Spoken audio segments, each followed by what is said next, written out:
back to an extra special 200th episode of Maxwell Starr's Beer Reviews. With special guest, Harviestoun Almighty. We're going to take a look at Harviestoun Ola Dubh Ale Matured in Whiskey Cask, 30-year reserve. Special reserve. Whatever. 8% ABV. It is aged in selected oak casks formerly used to mature Highland Park single malt whiskey.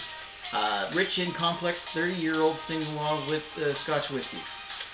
These things are individually signed and numbered. I don't know if that's a printing of their signatures. It might just be a printing, but they're all individually signed and numbered. Yes, crack that open. The tinkling we've been hearing is the tinkling we've been hearing is a little medallion dangling around the neck on this thing. It's actually pretty presentation on it, where it's got this nice cardboard box like you would find your. Second, turn it down. It's got a nice presentation where you got the kind of cardboard box that you would find like a true Scotch whiskey or some kind of fancy liqueur in. As well as it's got this little medallion on the front, which has got a little logo of the Highland Park Distillery. Highland Park is known as one of the finest Scotch malt whiskies in the world. And on the other side is the Harviestoun Brewery logo with the little mouse. Ola Dubh Ale, Harviestoun Brewery, Hillfoots Village, Scotland. It's different than the old Innsmouth. I don't know. Ale aged in select oak cask formerly used. Yeah.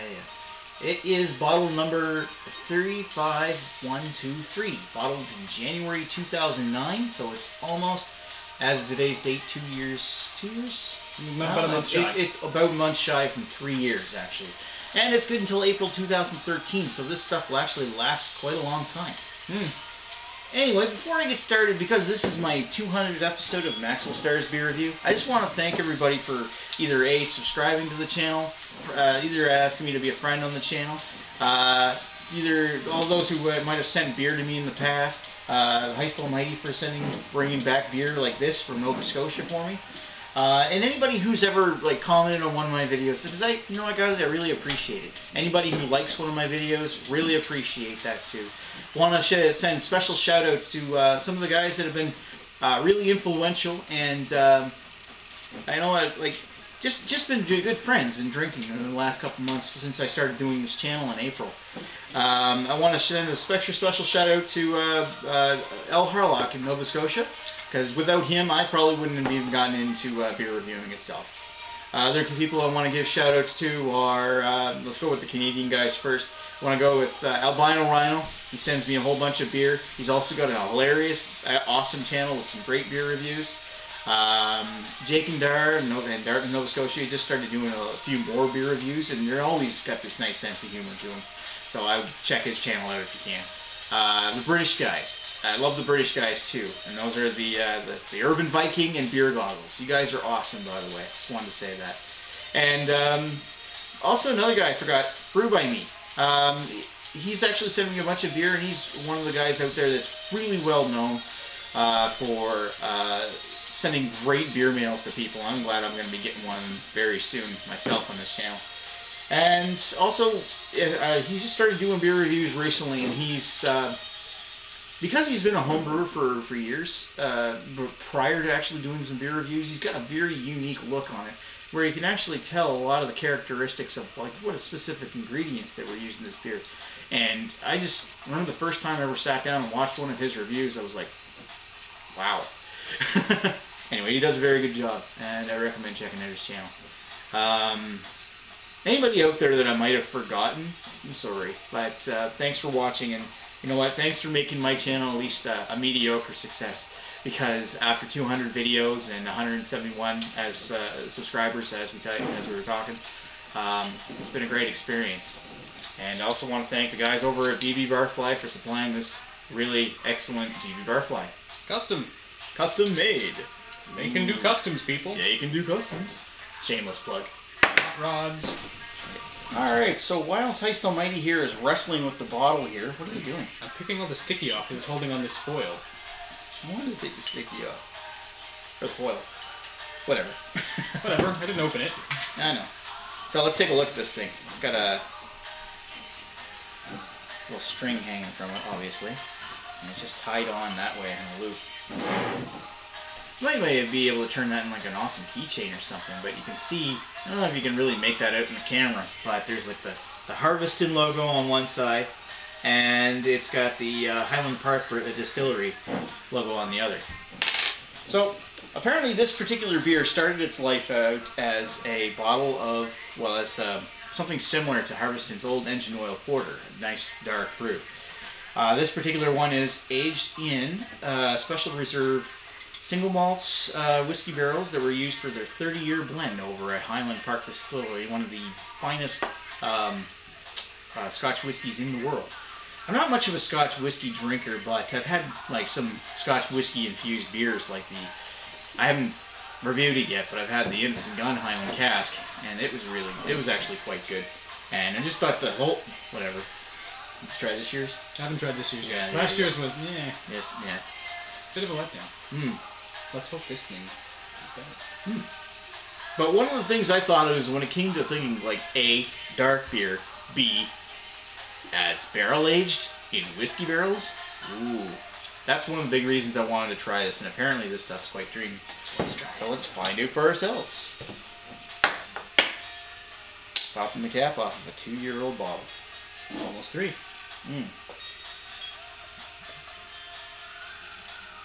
Like a oily, filmy kind of head, but it's not very dense at all. Oh, whoa. I can smell stuff coming off the top of that, though. Look at that. Poured mine a little more. Here.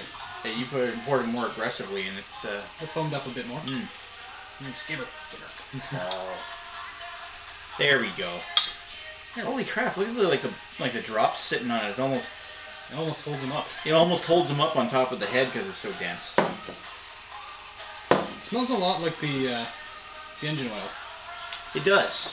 Except for I'm getting a lot more... There was a malt whiskey sweetness. Stronger beer, yeah. Almost like a stronger amount of alcohol content as well. I think this one was a little stronger. Well, yeah, it's 8%. It may even be more by now. That's possible. Smells nice though. It's got a nice woody kind of smell to it as well. No, really? All right. You don't say. I wonder how that happened. But the one thing I will say is that the smells in this one are really pronounced. You get that nice chocolate, nice hints of coffee, like a bittersweet chocolate kind of smell. And it's very nice smelling. That's really nice. I get a lot more wooden whiskey than I'm not saying it dominated the existing brew, but it's certainly added to it. Yeah, like that. You do get the wooden whiskey on top of that, but it kind of blends in quite well as far as the smell goes. It's really nice. Yeah, the malt sweetness and the whiskey sweetness blend together quite nicely. All right, let's give her. That smells good. All right, enough anticipation. Oh yeah. This is better than it was before it was aged. That's good.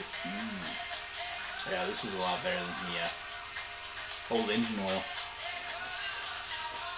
Flavor profile is kind of... I mean, they are similar, but you can tell it's a bit stronger.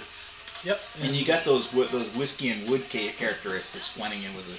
The whiskey almost giving it almost a vanilla-y sort of thing on the go. And I noticed that there's a little bit more of that tartness to it.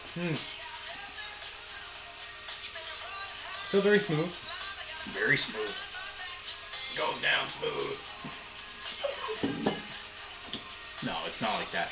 And there's a little bit of, maybe not so much like an alcohol burn in it, but you notice that there's a little bit more of an alcohol content to it. But that's not to say that this thing is actually like the alcohol's... Oh, I'm getting alcohol burn in the back of the throat now. I'm not getting much like a little bit of aftertaste burn. Not much burn, but you can definitely taste the alcohol. Yeah, exactly. I like it though. That's really nice.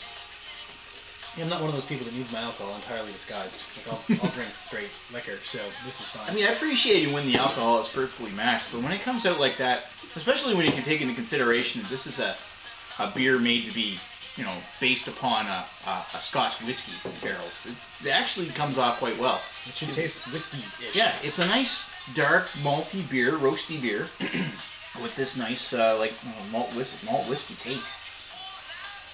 We should probably take a break. We haven't got much left. Woody, oaky,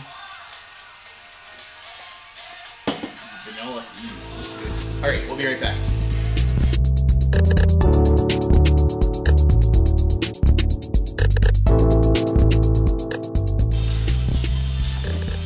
And we're back with Harviestoun Ola Dubh Special Reserve 30 year. Bottle number 35123. 3 years old, almost. So what do we think about this particular beer? Well, it's gone for one. Yep. What do you think? It's pretty good stuff.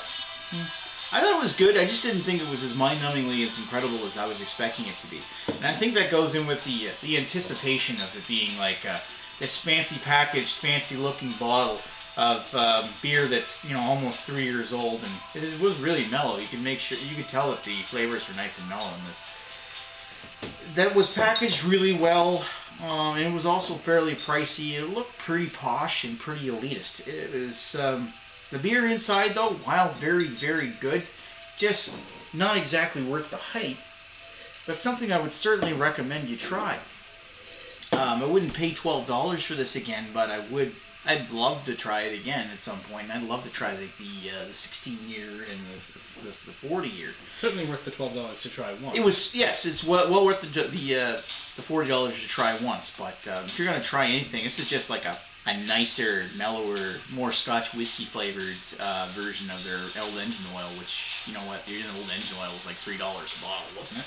Oh, it was, yeah, it was pretty, it wasn't too bad. Yeah. It was cheap by maritime standards. Oh, yeah. But definitely very good. This might really appeal to those people who really are into Scotch whiskey drinkers, Scotch whiskeys, and people that be into dark beers, because you'd probably like to try this one. The whiskey flavors were definitely really apparent. The vanilla, the caramel, it all came through pretty well. But I mean, comparing it to other oak-aged beers like from other brands, like say Innocent Gun, I think I'd still prefer like an original from Innocent Gun better than this, or like one of their rum casks or something.